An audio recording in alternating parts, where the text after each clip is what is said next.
Alright, response video, kind of, to Nick the Modern Mystic, but also to a video by Matt and that Thomas guy, and an interview I saw about the Zeitgeist movie. Interview with the guy who made the movie. So anyway, I'll get to that in a minute. First, it just, there was a few people who made comments on the economics videos and said I'm making too many videos, and it's too redundant, it's too this, and these complaints, so... fuck you and that shit, alright? The videos are labeled. You don't want to watch my videos, don't watch them. I don't give a fuck. I mean, really, there's no obligation.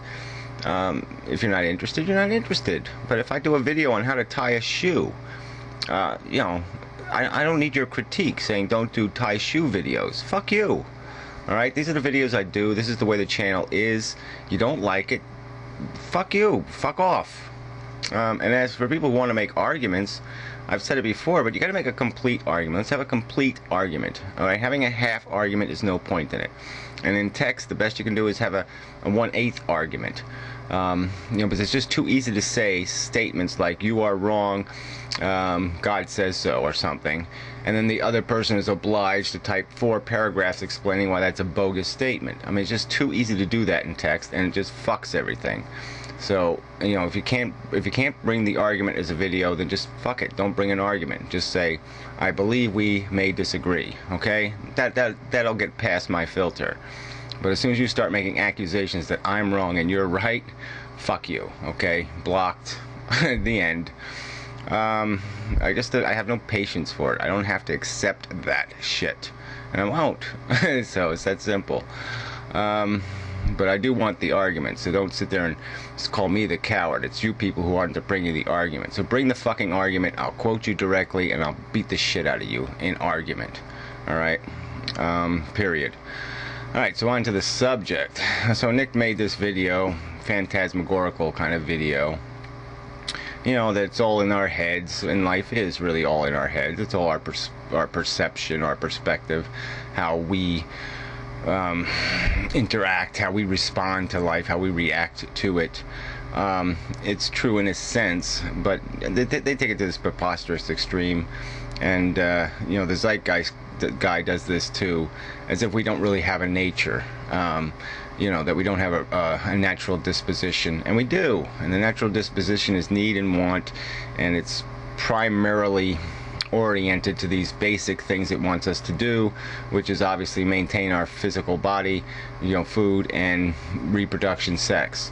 That's his primary focus, and the rest is just psychological bullshit that makes it possible for us to keep our young alive and not eat them or something. It's structural, to make us do what we need to do, so our generation, our DNA finds life in the future, and that's the game. And there are important parts of our personalities, our psychology, that's just oriented to that, and it means that we don't savor a pile of dog shit like we savor a grape or a piece of caviar or some other bullshit.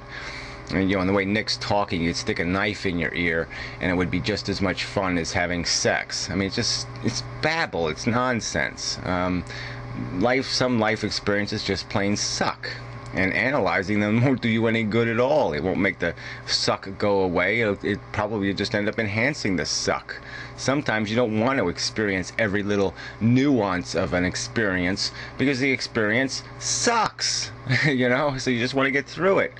Sometimes you eat a piece of chocolate and you'll really get into it. And other times you just want to get some fucking food in your belly because it's fucking hungry. And those are two different circumstances that, rationally require a different response. Sometimes the food you have to eat sucks, okay? And savoring it just will make you more aware of the fact that it sucks. And then you might not eat it. So... fuck this nonsensical argument that, we don't have a nature, and that somehow life is all experientially. That's the nature of life, is experience. And it's bullshit. We're built to produce something, a future. And that's the more important thing here. Is another reason why I think Nick is completely wrong. He kind of talks like, well, they can't do anything to you. because it's all your mind. So if you don't let them kill you, you're not killed. I mean, they can't own you in a sense. They can do things to you, but it's only your reaction that gives them power. And that's just bullshit, because the future is going to exist. Each one of us is just one little consciousness, one little experiential moment in a stream that is 6.5 billion molecules of water wide, and that is flowing into a future. It's a huge volume, and in that future volume is going to be people who are going to be just like you. I mean, maybe not identical twins, but so much like you in personality and perception and thought. And there's going to be people that you could love in that future. There's going to be people who would be very lovable to you. And they're going to be fucked with. They're going to be ruined. They're going to be harmed. They're going to be hurt in that future, depending on how we get this stream, which way this stream moves, which path it takes. So they have huge power. Not over just you, but they have huge power over that future. And it's just fucking bullshit to sit around and say, it's just to experience it. Fuck that shit. We've got to live it, and living it means working within it. And so, Nick sort of says that, we should live our lives and, notice everything and take one step at a time and savor and enjoy or contemplate every little bit and all that crap. What we should be contemplating is every thought and every feeling, and trying to figure out exactly where they came from. Not every one, of course, but, a volume of them, especially the routine ones that pop up all the time. We should be scrutinizing, well, why did I think that? Cultural conditioning. Because nature made me horny, or because, I'm an insecure asshole. I mean, we all have a psychology, and we should be analyzing our psychology. We should be scrutinizing and be very suspect of these things we call emotions and feelings and thoughts, because they can have an erroneous or arbitrary source, stupid sources. And we've got to understand that. And I think the more you do that, the easier it's going to be to come to the conclusion that, yes, okay, I understand. We're just a consuming machine. Okay, it's all about the DNA molecule's mission of creating a beastie that will consume and then reproduce and then get the fuck out of the way, and let the future happen. And that's how we're designed. That's what we're designed to do.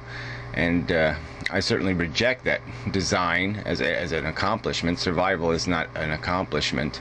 We got to do better than that, especially when we know there's this huge implication that the future is dependent on what we do. It's we change the course or we keep the course. We're going to decide those things. And so we've got to do more than experience life. We've got to live it, and we've got to live it in as productive a way as possible. And I don't think you're going to be terribly productive if you're in savoring grapes.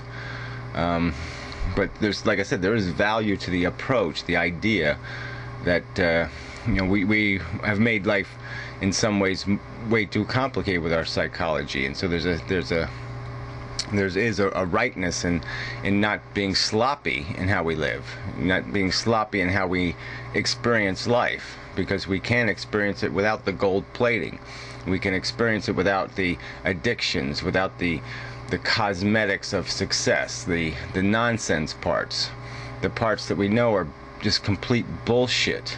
That we're not really a satiable beast, and so a lot of our desires and wants, we should be able to mitigate against their control of us by just realizing that they're not going to be the answer. They're not going to make you happy. It's not going to be sustainable.